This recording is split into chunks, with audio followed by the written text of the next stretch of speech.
Hey everybody, it's Jared here at Big Pine Sports. I'm here with Officer Watson. We are covering those topics that you guys ask us all the time. We get customers to come in and call. They're asking us these important questions about the Forest Service, so I thought we'd bring the pro in. Here we go. So one of the big questions we get asked is, once a side-by-side or ATV is street legal, is it okay for my kids to drive it? No. If they're not a licensed driver, they shouldn't be driving it. The way that you got to think about it is that once you license it as a street legal vehicle, as a highway vehicle, it is a highway vehicle. They need to be licensed. The vehicle needs to be insured, so it's not okay for the kids to drive it under the age of 16. Or if they have an adult with them and it's just they have a learner's permit, they could be with one adult. Same rules apply. Same rules apply as if they're in a car. Mm-hmm. So for those machines that are not street legal, is it okay for a kid to drive on Forest Service? It would be okay.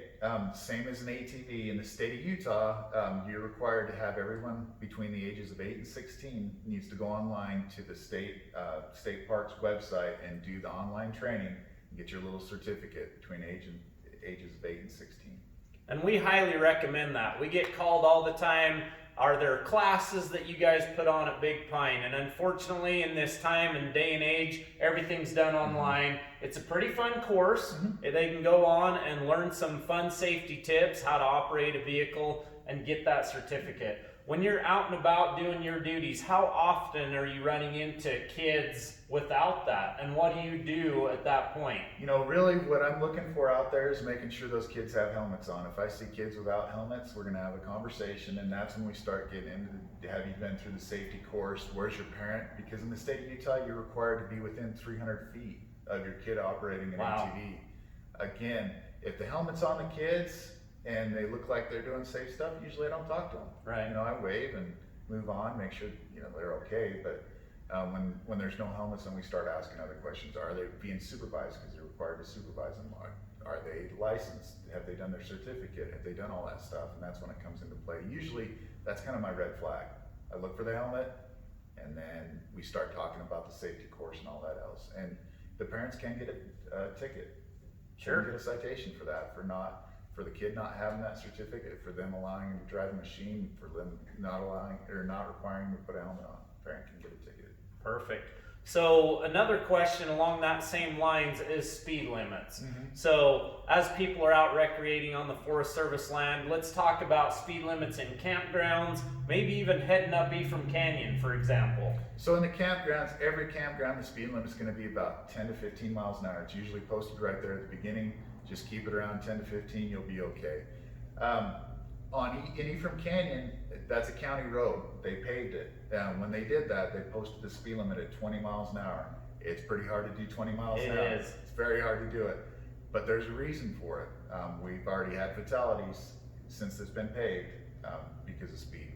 So we just went up Ephraim Canyon to go do some single track mountain bike action, and I'll tell you what, that road is so smooth, and every one of us is like, man, this would be fun in a sports car and just get after it. But there are some twisty, windy curves there, and you could see that keeping that speed down, even on that canyon road, is very important. And it's just a common sense thing. Obviously, it's smooth, it's grippy, but it's so steep that once you start pushing on the brakes, even with anti-locks, you're gonna have a hard time stopping. Right. And campgrounds, you guys, I mean, you shouldn't even have to post a speed limit in campground.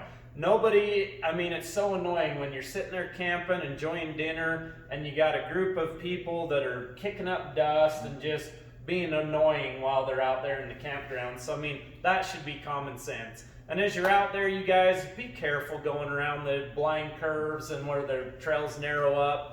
I mean, we see accidents all the time, and it usually is due to high speed. Yep, speed is a factor in most of our OHV and ATV accidents, or inexperience on some of the terrain that they're involved in. So just slow down, enjoy it. Miller's Flat Road, there's no posted speed limit on it, but really, if you pay attention, about 25 is right. 20-25 is about right down that road. Right. It takes a little while to get where you're going, but it's about the right speed. You can still stop. You can see what's going on. You're not kicking up too much dust. You're not tearing up the road, putting those washboards in. Same with with 12 Mile, great area to recreate. It's kind of steep. You start pulling your trailer, you know, it can cause those washboards. People try to drive too fast on the ATV, come around the corner, you lose traction, so just slow down. Just keep it around that 20, 25 when you get off on those gravel roads, and you'll be okay. Awesome. More info to come, you guys. We appreciate you chiming in, and of course, all the questions getting answered are for you guys. Have a great day, everybody.